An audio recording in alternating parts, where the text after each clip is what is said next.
Good morning to all. I am Dr. Helen Rathi from IAJJ College of Engineering. Now we will learn about girders. What is called girders? A girder is a large horizontal structural member in construction designed to support loads and transfer them to vertical supports like columns or piers. These girders are commonly used in bridges, buildings, and other structures to bear the weight of beams, floors, or decks. The design of the girder depends on many factors such as life cycle cost, fabrication and shipping limitations, traffic and construction conditions, etc.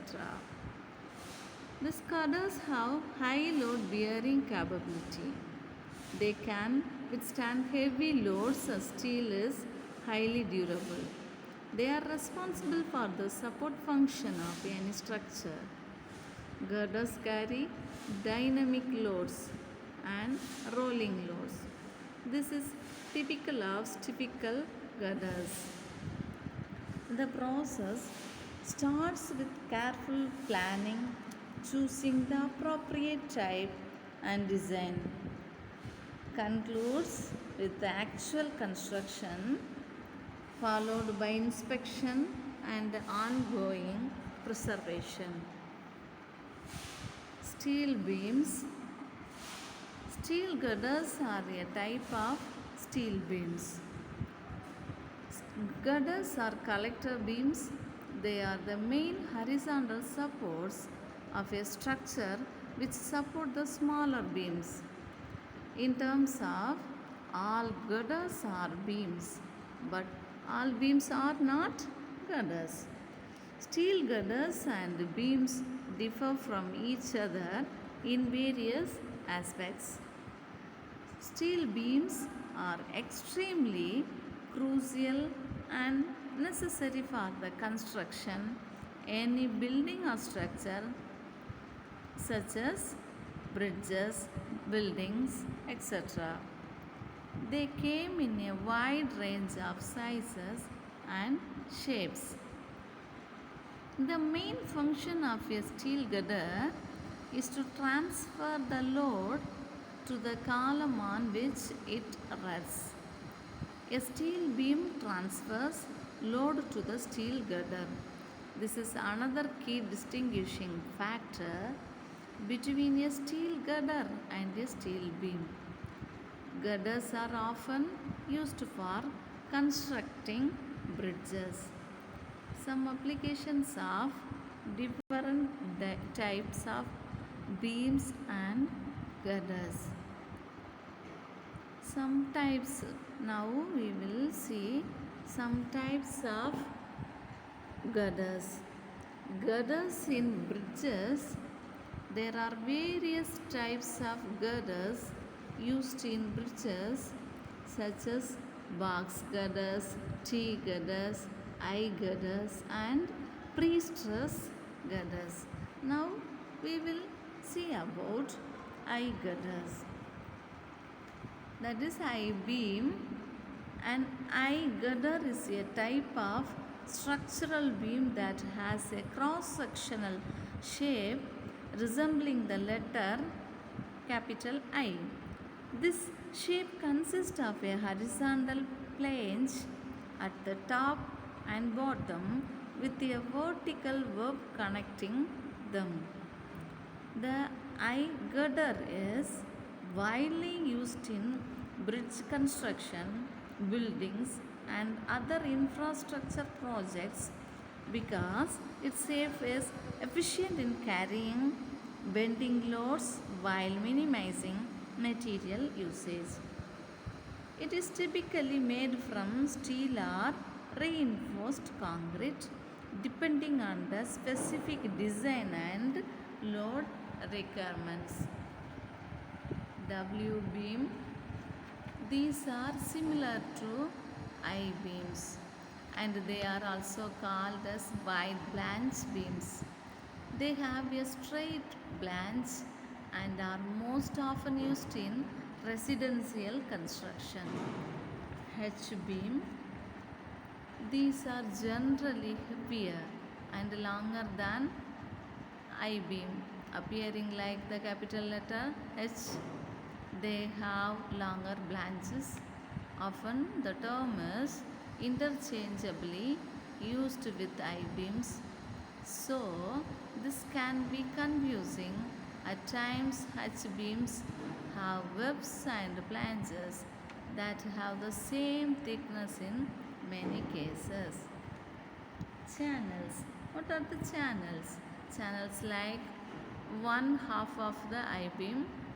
These have a shaped cross section. The top and the bottom part of the beam have sloped inner blank surface that come out only on one side of the beam. They are used in supporting lighter loads since they are not as strong as the other beam shapes. Curved beam. Do you see this curved beam? Yes, this beam with curved profile, such as in the case of circular buildings. Castellated beam. A castellated beam is a beam style where subjected to a inaugural. The purpose is to divide and resemble the beam with a deeper web by taking advantage of the cutting pattern. Some advantages have castellated beam that is used in construction of bridges.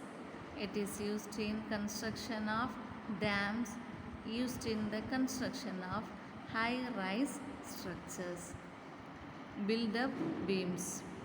The use of cold formed steel members has increased in recent years, especially in lightweight steel construction such as steel framed housing, low rise office buildings, factories, and warehouses due to its high strength to weight ratio.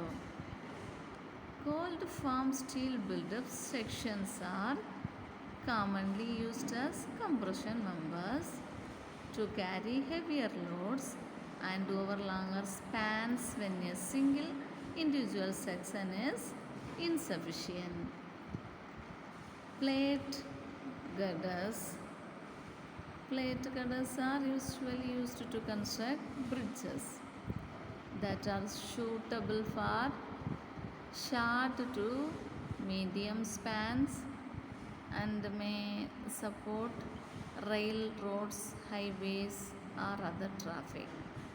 Some of the most commonly used girder bridges are box girder bridges, beam bridge, multi girder composite bridges, half through plate girder bridges. Lattice girders. The use of lattice girders should be considered for projects where short thread will be used for temporary or permanent support. These include mining through soft ground, mixed face and rock, or tunnels in which width or height may vary. Barren girder. Barren girder contain a series of isosceles triangles or equilateral triangles. These are increase the span length of the truss bridge. Verticals are added for barren girder. Gantry girders. Gantry girders are used in the factories where the loads are transferred from one place to another with the helps to grants mounted on the bridges. Bridges across the yards are supported by the gantry girders with the help the wheels and rails on the girders. Some girders are studied now. Now we will see that box girder. Box girder is a type of bridge girder that has a hollow rectangular cross section shape. That box girders are commonly used in large bridges, overpasses, and especially in locations where the bridge must handle significant loads while maintaining a slim profile. Some types of girders. What are the types of girders? Steel girders and reinforced concrete girders. These steel girders, these are widely used in construction due to their strength and ability to span long distances. Second one, reinforced concrete girders. These are often used in buildings where fire resistance and durability are important. Now we will know about the importance of girders. What are the importance of girders? Structural support, load transfer, open spaces, safety. What's mean by structural support? That girders provide essential support for the entire building, ensuring its stability and preventing collapse. Second one, load transfer. They transfer loads from beams and other elements to vertical supports, distributing weight and preventing stress concentrations. Open spaces. Girders enable the creation of large open spaces within buildings by allowing for longer spans without intermediate support. Last one, safety. Correctly installed and maintained girders are vital for the safety and longevity of a building. So, some key characteristics of girders in building. What are the key characteristics? Load bearing capacity, span length, material, positioning, and I-beam shape. These are the key characteristics of girders in building. Next class we will study this key characteristics of girders in buildings. Thank you, students.